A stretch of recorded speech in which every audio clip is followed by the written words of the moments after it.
So you have faith in things, right? You take actions in your life. You make countless choices every single day. But have you ever really stopped to think about the quality of that faith and, the quality of those actions? It's a really fundamental question, isn't it? But one we rarely ponder. We tend to focus on the object of faith or the result of our actions, overlooking the, let's say, the underlying energy or the intention that kind of colors everything. Absolutely. And that's precisely where we're diving today. We're opening up Bhagavad Gita, chapter 17, titled The Yoga of the Threefold Faith. It goes right to the heart of this often missed dimension of our lives. Right. And the chapter kicks off with Arjuna posing a really critical question. He asks about those who act with genuine faith, maybe even perform intense practices, but they do it without strictly following scriptural guidance. What mode are they in? Goodness, passion, ignorance.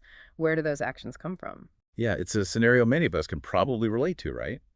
Seeing sincere people follow their conscience, maybe tradition, even if it doesn't perfectly map onto a specific text. So our mission today is really to unpack the Lord's detailed answer. We'll explore how these three modes, sattva, rajas, and tamas, aren't just like abstract ideas. They deeply shape our inherent faith, and consequently, they manifest in very specific types of everyday actions. Understanding this offers, well, a profound lens for self-awareness and navigating our path. And we've got various sources here that give us different perspectives on these verses, lots of practical insights too. Now, the Lord's immediate answer to Arjuna is quite illuminating. He states that faith isn't just one single thing, it's threefold, and it's described as swabhaja, inherent in one's nature. Inherent. So we're kind of born with a default setting for faith. Is that the idea? Essentially, yes. The material explains that this inherent nature is closely tied to the mind sattva in this context, meaning the mental constitution, and it's significantly influenced by past latent tendencies. These are known as vasanas, impressions accumulated from, previous experiences, previous lives. These deep-seated impressions form the basis of our current orientation, our current type of faith. Okay, so our history, our past actions, they shape our predisposition now. But if it's inherent, does that mean it's fixed? Like, are we stuck with it? That's the crucial point the sources really emphasize. While it's deeply embedded, it's not rigid, not like a physical feature. Since it's part of the mind, it's dynamic, it's variable. We are responsible for our current state, yes, absolutely. But there's tremendous potential for change. Your faith isn't like stone, it's more like clay. It can be molded. It's a very hopeful thought. So the quality of our faith, it provides our inner anchor, you could say. And thankfully, that anchor can actually shift its position. Exactly. It determines what gives us stability and how resilient that foundation actually is. Okay, so where do the scriptures fit into this picture then? If faith is already part of us, this inherent thing, are scriptures strictly necessary? Oh, they are absolutely critical. And here's where the sources draw a really key distinction. While everyone has this inherent faith based on their nature, scriptural knowledge provides the roadmap. And the tools, it gives you the guidance needed to consciously transform that nature, to deliberately move from a lower mode, say tamasic or rajasic, towards a sattvic state. So the scriptures are like the instruction manual for consciously evolving our faith and our nature. Precisely. That's a good way to put it. The disadvantage of acting with faith but without that scriptural guidance, well, your nature can stagnate. Even really sincere faith, if it's unguided, lacks that higher benchmark to aim for, you see. You might be deeply committed to something, but if it's rooted in a lower mode like rajas or tamas, you don't have the scriptural wisdom to recognize it and elevate yourself. Your inherent gunas just end up dictating your actions, and you can find yourself kind of stuck in that pattern. Right. So if your default setting is, say, rajasic, driven by passion, without that external guidance, you could sincerely act in that mode without even realizing there's a higher potential sattvic way. That's exactly the challenge. The path to a higher mode, as our sources explain it, really involves association with a bona fide spiritual guide, a teacher, and adhering to those scriptural principles. Acting in Krishna consciousness, for instance, is presented as a direct, guaranteed route to elevation, moving from tamas through rajas and ultimately towards sattva. Okay, now this is where the rubber really meets the road, isn't it? Because the quality of your faith, it directly shapes your world. It dictates what you worship or maybe what ideals you hold highest. Yes, verse 4 lays this out very clearly. A person with sattvic faith, someone grounded in purity, they naturally gravitate towards worshiping the gods, the devas. They're seeking spiritual advancement, divine qualities. Their objective is growth, spiritual growth, not material favors. And only sattvic people are really drawn to that pure aim. So Sattvic faith aligns with seeking the divine, well, for the sake of divinity itself. Exactly. Now, in contrast, the Rajasic person who's driven by passion, desire, activity, they tend to worship beings like yakshas and rakshasas. These are beings often perceived as capable of granting immediate material comforts, enjoyments, personal power. Their faith is directed towards fulfilling those worldly wants. Right. Material gains, immediate gratification. That's the driver there. Precisely. And then you have the Tamasic person, enveloped in dullness, ignorance. They might worship ghosts and spirits, pretas and bhutas. This could be for, frankly, destructive purposes or just based on foolish, superstitious beliefs. Their faith is often misdirected, sometimes even harmful. Wow, that paints a very practical picture of how internal faith manifests externally. And I see the sources also highlight that even actions that might look spiritual on the surface can actually fall into these lower categories if the underlying faith and motivation are misaligned. Is that right? Absolutely. Performing austerities that aren't actually prescribed by scriptures, for example, especially if they're driven by hypocrisy, ego, lust, or maybe a desire to harm others. These are explicitly called out in verses 5, 6, and later in 19. They're characterized as rajasic or tamasic, and the text even describes them as demoniac, azuric. The sources mention things like unauthorized fasting or practices done just for political clout, or maybe to disturb others. They're seen as demonstrations of ego, not genuine devotion, and they're not sanctioned in the Vedic texts. So it's much less about the specific ritual itself and much more about the inner state, the intention, and the alignment with higher principles. That's the core message. And building right on that, the Lord then provides this incredibly practical framework. It helps us recognize these gunas in our everyday lives. Yeah. He focuses on 4 fundamental human activities: food, sacrifice, austerity, and charity. Okay, let's unpack this. It starts with something as basic as what we eat. You know that saying, you are what you eat. But here it sounds more like your food shapes your faith, or maybe your faith shapes your food choices. It's definitely a direct feedback loop. The sources give us a very clear classification. Sattvic foods are those that promote longevity, internal purity, strength, health, happiness, and contentment. They're described as savory, oily, substantial, agreeable to the palate. The purpose is to enhance life duration, purify the mind, build physical strength, vitality ojas, and mental clarity tejas. Right. Food that makes you feel vital, clear-headed, genuinely happy and healthy. Makes sense. Precisely. Now, Rajasic foods, on the other hand, are characterized by being, well, extreme tastes. Bitter, sour, salty, excessively hot, pungent, dry, or burning. They are said to cause pain, discomfort, and ultimately disease. They might give you a temporary stimulation, but they lead to distress and misery in the long run. Ah, okay. Foods that give you that immediate jolt maybe, but leave you feeling kind of unbalanced later, like too much spice or salt. Exactly. And then you have tamasic foods. These are things like stale, tasteless, putrid, rotten, refuse-like, or generally impure food. They induce lethargy, dullness. This includes food prepared long in advance, leftovers that haven't been sanctified, or anything decomposed. They really hinder both physical and mental sharpness. That sounds pretty unappealing, definitely. But you mentioned sanctified leftovers. What's the deal with that? Yes, good point. The sources make a specific note on remnants, uchishta. Food remnants are generally considered tamasic, unless they've first been offered with devotion to the Supreme Lord, prasadam, or partaken of by saintly persons, especially one's spiritual teacher. Offering food with devotion, even simple things, makes it transcendental. It purifies it, making it fit for consumption, even after some time. There is also a yogic perspective, seeing food as cosmic energy, ideally offered symbolically first.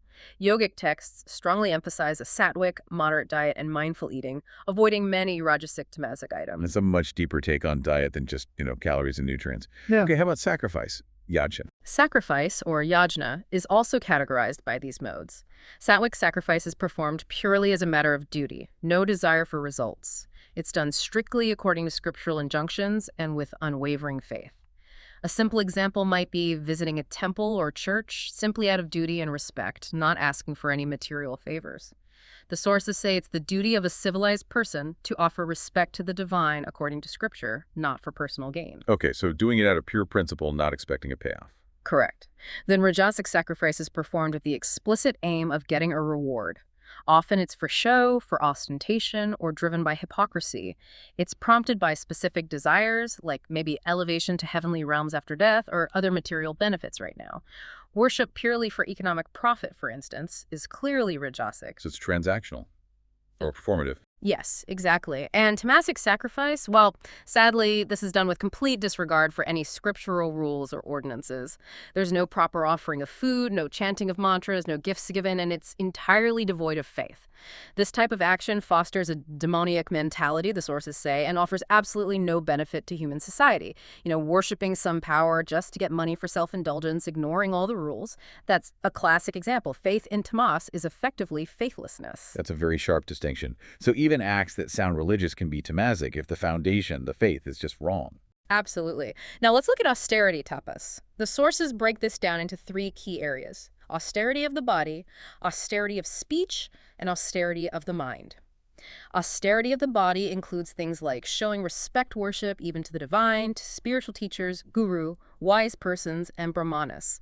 It also includes maintaining cleanliness, both internal and external, practicing straightforwardness, tranquility, observing celibacy, which means disciplined sexual conduct, ideally within marriage according to scripture, and practicing nonviolence. Yeah. It's essentially about discipline, pure physical conduct. Physical discipline and showing proper reverence. Yeah. I got it. Then austerity of speech. This involves speaking in a way that causes no disturbance or excitement. Being truthful and accurate, speaking pleasantly and beneficially, ideally words supported by scriptural wisdom, and also engaging in the regular study of sacred texts like the Vedas, Svataya. It means avoiding gossip, harmful talk, using words constructively, and grounding your speech in truth and what's actually beneficial. Okay, using language consciously, constructively. Yeah. Makes sense. Right. And austerity of the mind is perhaps the most subtle but crucial. Maintaining serenity, mental peace, cultivating good-heartedness, kindness, observing silence, meaning control of thought, not just not speaking. Practicing self-control, atma vinigraha, specifically detaching from sense gratification. And maintaining purity and straightforwardness in one's nature, one's inner disposition. The sources say the best mind training involves gravity of thought and consciously withdrawing from fleeting sensory desires. Focusing the mind on purifying knowledge is key. Wow, that's a deep dive into self-mastery right there. Now, just like the acts themselves, the reason for doing the austerity, the why, also falls into these modes, doesn't it? Precisely. It's about the quality of the effort, the motivation behind it. Sattvic austerity is performed with unwavering faith, solely for the sake of the Supreme, without desiring any personal reward or fruit. Pure selfless discipline. For its own sake or for God's sake. Exactly. Rajasic austerity, however, is done to gain recognition, honor, or worship from others. It's often accompanied by hypocrisy. It's motivated by ego, basically, and the results are described as unstable and yielding only temporary benefits. Like doing it for the likes and praise, essentially. You could put that way, yes. And Tamasic austerity is performed out of foolish delusions, foolish notions. It often involves self-torture, or sometimes it's done with a malevolent intent to harm or destroy others. The classic examples are performing severe penances to gain impossible ego-driven goals or destructive power, practicing self-inflicted pain without understanding, or engaging in harmful rituals out of sheer ignorance. That's Tamasic. Right, so self-harm or harm to others, rooted in delusion, that's Tamasic. Okay, finally, charity, Naina. Charity, or dana, also perfectly reflects the giver's nature, the guna they're operating in. Sattvic charity is given simply as a matter of duty. There's no expectation of return. It's offered at a suitable place, deshe, and time, kale, and crucially, to a worthy recipient, patre. This generally means giving to those engaged in spiritual activities, or giving at sacred pilgrimage sites, or to qualified virtuous individuals like learned brahmanas or dedicated devotees. Spiritual benefit should always be a consideration. The sources actually say indiscriminate charity, just giving to anyone without thought, isn't recommended, even if they seem needy, if it doesn't support their higher welfare. It must be done selflessly. Okay, so giving thoughtfully, selflessly, and in a way that supports virtue and genuine growth. Yes. Rajasic charity, on the other hand, is given with an expectation of some return or reward, perhaps hoping for a better position in the heavenly kingdoms after death. Or it's given reluctantly, maybe with trouble or regret afterwards. Giving just because you feel obligated also falls into this category. And the sources explicitly warned against giving to places or activities that promote sense gratification, like supporting things leading to intoxication or gambling. That's not Satwick. Right, giving with strings attached or grudgingly or maybe funding vice. Exactly. And tamasic charity is given inappropriately, at the wrong place or time, adesha, akale, to unworthy persons, apatribla, like supporting those who enable destructive habits like intoxication or gambling. Or it's given disrespectfully, without proper attention, or even with disdain, giving contributions that facilitate vice, or just handing something over without any respect for the recipient. Those are clear examples of tamasic charity. Wow. So it's not just the act of giving. It's how, when, where, and to whom you give. It all matters. It all reflects your inner state. Now, here's an interesting point. Even when someone is genuinely striving to perform these actions, charity, austerity, sacrifice in the Satwick mode, imperfections can still creep in, right? Unintentional flaws. This is where a powerful, purifying mantra comes into play. Tat Sat. Ah, yes. That phrase often comes up at the end of rituals or prayers, used to sanctify the action. Precisely. The sources explain Tat Sat as designating Brahman, the ultimate reality, the absolute truth. It's seen as having a threefold significance, representing the different aspects of the Supreme in relation to creation and spiritual action. It essentially represents the totality of any spiritual endeavor, the actor, the knowledge, the action itself, all connected to the divine. Uttering it helps to nullify any unintentional errors or shortcomings. Like a spiritual quality control check almost, making sure it's properly aligned. Exactly. And each component has a specific significance in this context.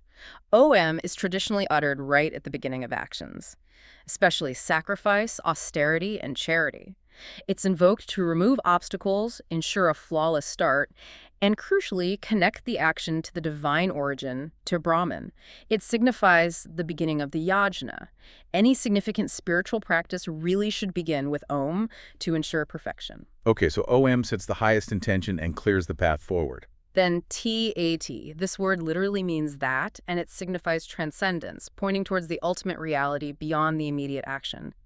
It's uttered especially by seekers of liberation to indicate that the action is being performed without any attachment to the results, the fruits. It represents renouncing the temporary, the unreal aspects within the yajna.